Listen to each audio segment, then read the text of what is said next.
Hi there, my name is Timmy Joe. I make videos about computers on the internet. Here we go. My goodness.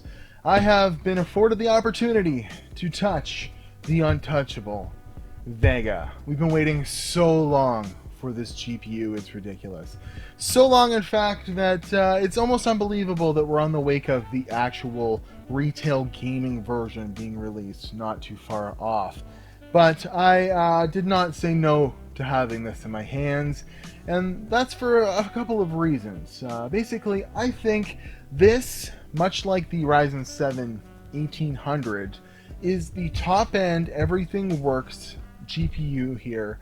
And then, RX is going to be like the 1700, or the Ryzen 5 1600.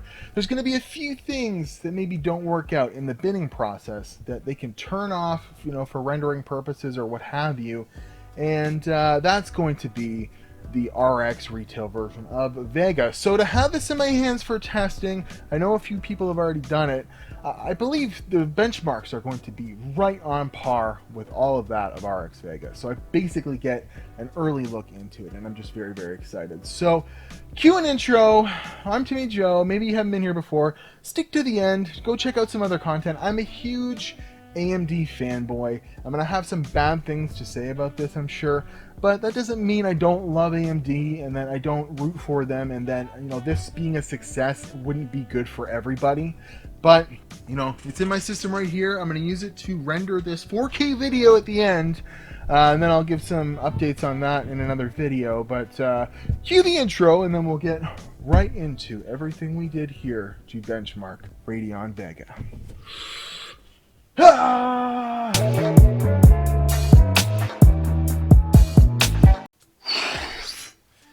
Okay, so we've already unboxed it. Here it is.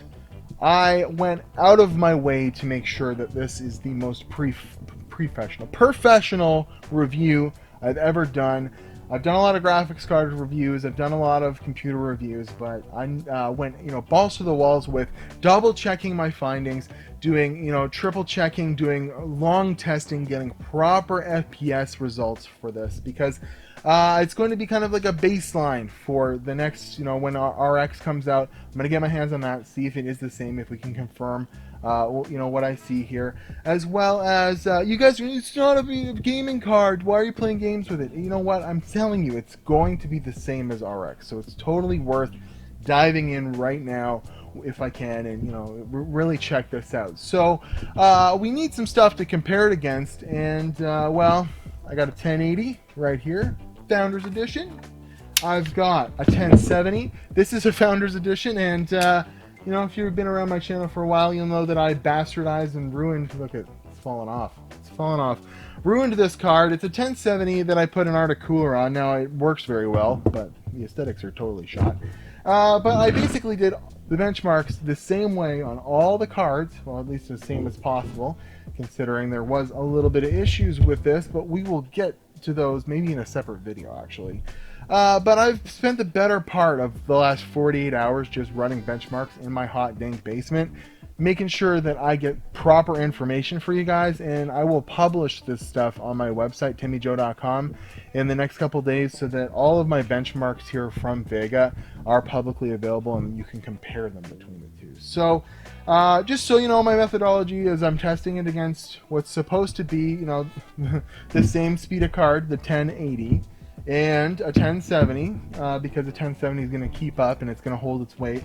And that's on my Ryzen 7 rig, 1700, running at 3.85 gigahertz. I had a little bit higher, but I had some issues with heat because it's summertime. So I clocked it back a little bit, reran some of the testing. It's all at 3.85 gigahertz, 32 gigs of ballistics RAM running at 2666 megahertz memory, as well as an NVMe hard drive of 480 gig from my digital SSD. They provided that and an SSD standard SATA drive, 1 terabyte. So I've got all the games running off of solid state storage and very fast stuff. There's no bottlenecks to speak of. So we're really seeing the true performance of just a card alone. We're going to run a little bit of Blender 4K rendering. We're going to get into some results on all the synthetics that are worth kind of looking at, at a glance, as well as 9 games. I'm just going to give you my first impressions real quick, putting this in the system, and then we'll jump right into the benchmarks. So I ran these first because I already had the driver installed for the 1070, and it's just a quick thing to put the 1080 in there, and I hadn't run a 1080 before, but it's exactly what I thought it would be. It's a slightly faster 1070. Everything works, everything's great, no issues. It's a proven technology. It's been out for like a year now. It's fast card, and I really liked using it, and I did my 4K edit on the unboxing with it, and I really, I'd like to have a little bit faster of a card for that, or maybe 2 GPUs, but really, truth be told, I can edit 4K no problem in Premiere. But I ran it, all the testing, and ran into a little bit of problems with Vega, but when I popped it in the system, it's a beautiful card. And of course, you have to go and grab yourself another power connector because it is running full tilt, sucking power, sucking the juice just to keep up with these. It's Fury X all over again. And I noticed pretty much right away that the blower was louder than this, and it ran higher, and the card was running hotter in the same work environment. So that's a negative, a huge negative, especially if you're doing a build that you have to make sure you have a good power supply. And I do have a good power supply. I have a 80 gold rated 650 watt power supply, and I was running the power off of 2 different rails, and I still ran into some power issues that we'll get into a little bit later. But I put it in, and it ran much like a RX 480. I had one of those, an 8 gig edition, and the Relive driver looks the same. You switch it over to the gaming mode, and the screen actually flickers. It gives you this like false sense of, oh, something's happening, to give me better gaming results. No, I ran it in both, same results both sides. There's no point in even switching between the two, as far as I can tell. So you want to see those benchmarks? You want me to quit babbling? I've been babbling for a while. I'm going to queue up some benchmarks, some B-roll, and then we will do a little conclusion once I come back. But I put a lot of effort into these benchmarks, so I really hope you do appreciate them. Vega! Ho! Well, you've been waiting like, 7 minutes? And here we are, finally showing you some benchmarks. And I'm going to just talk my way through them. And I'm going to try and really be quick here. And if you have any questions, ask them in the comments. I'll also be doing some follow-up videos on this stuff. But we're going to just jump right into it and try not to talk too much because we'll be here forever. Blender, BMW, benchmark, GPU benchmark. You can download off their website. We see here Vega has a win of 4 seconds. It beats the GTX 1080 after 3 runs in average by 4 seconds, and that is disappointing to say the least. Yes, it won, but 4 seconds is negligible compared to the 1080 when they were pinning this against a Titan in some, in that first PC Mag video or whatever, and I was really thinking this was going to be some sort of special rendering card, and it is really not turning out to be.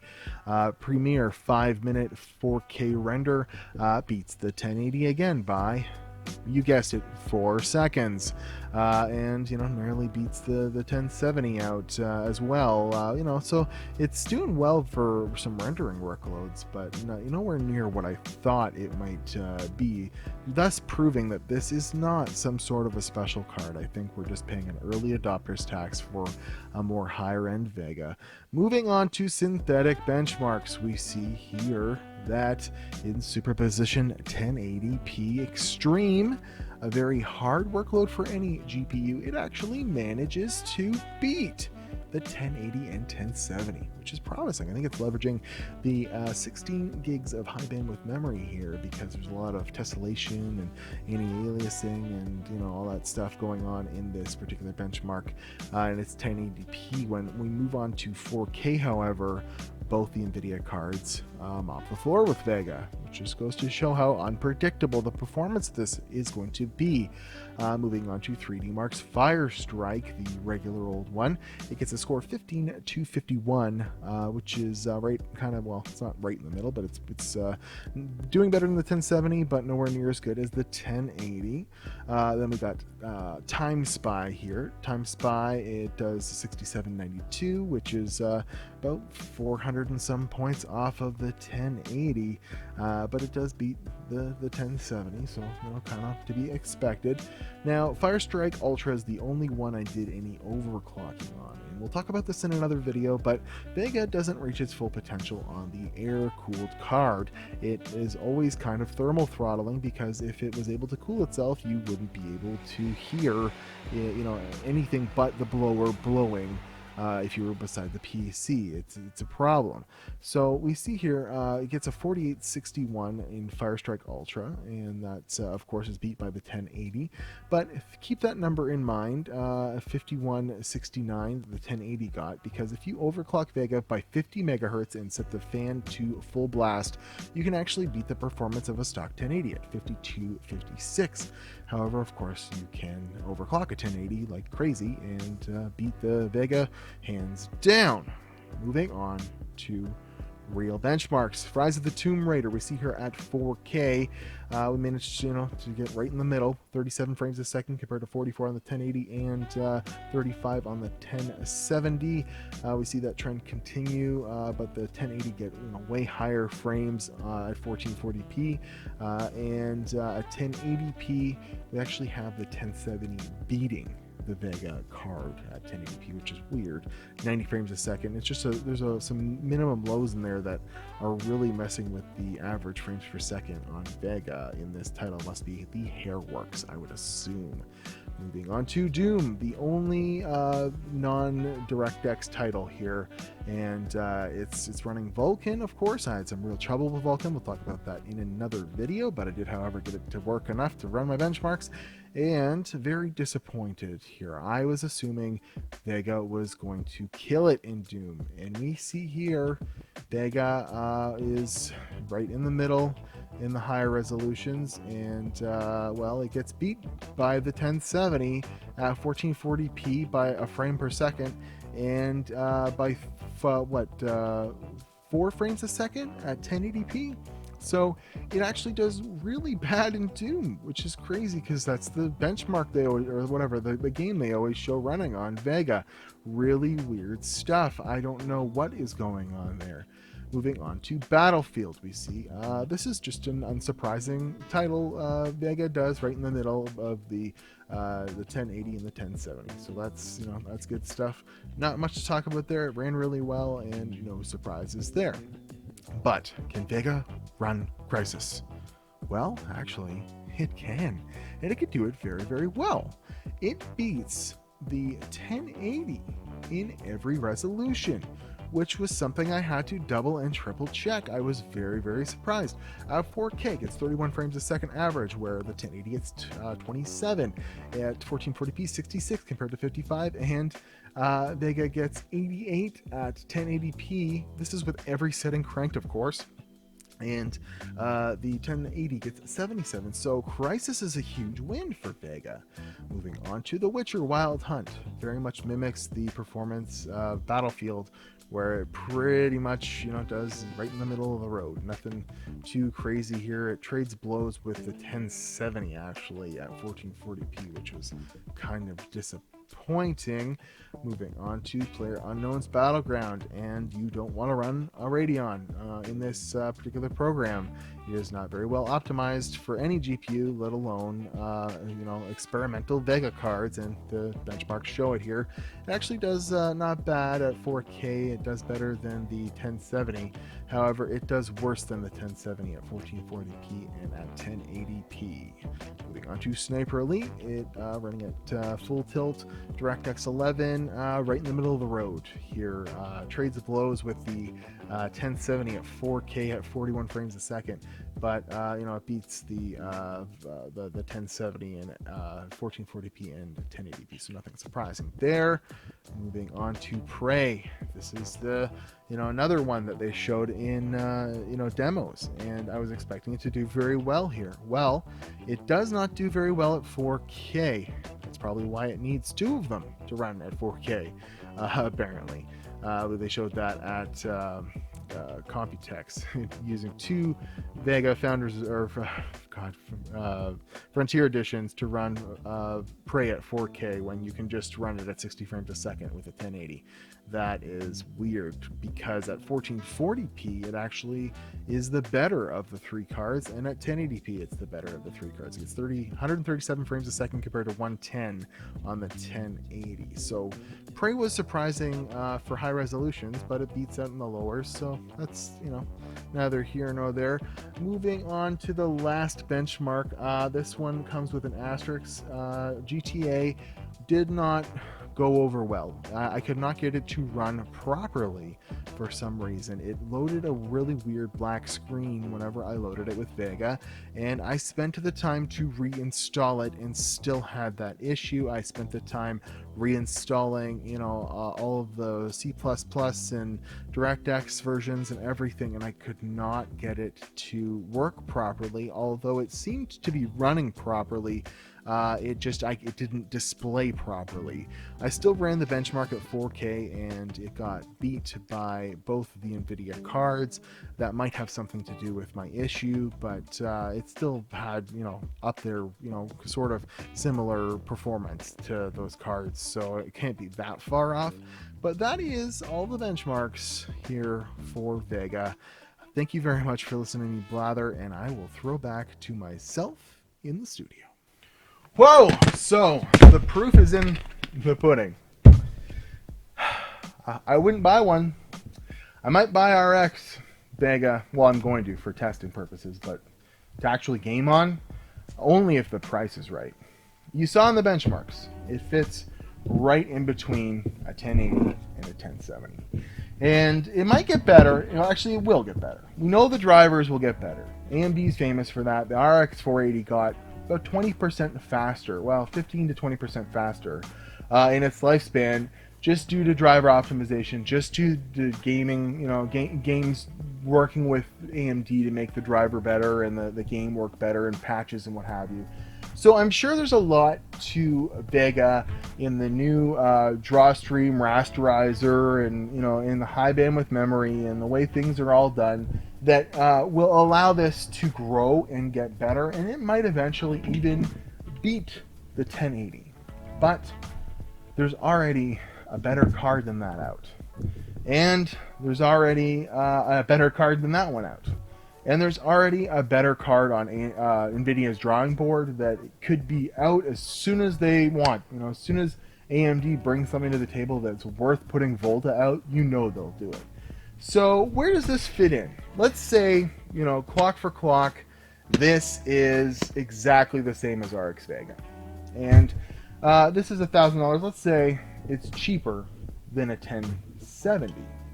Well, all of a sudden, that seems like a pretty good deal. You're getting better than 1070 performance for less money than a 1070.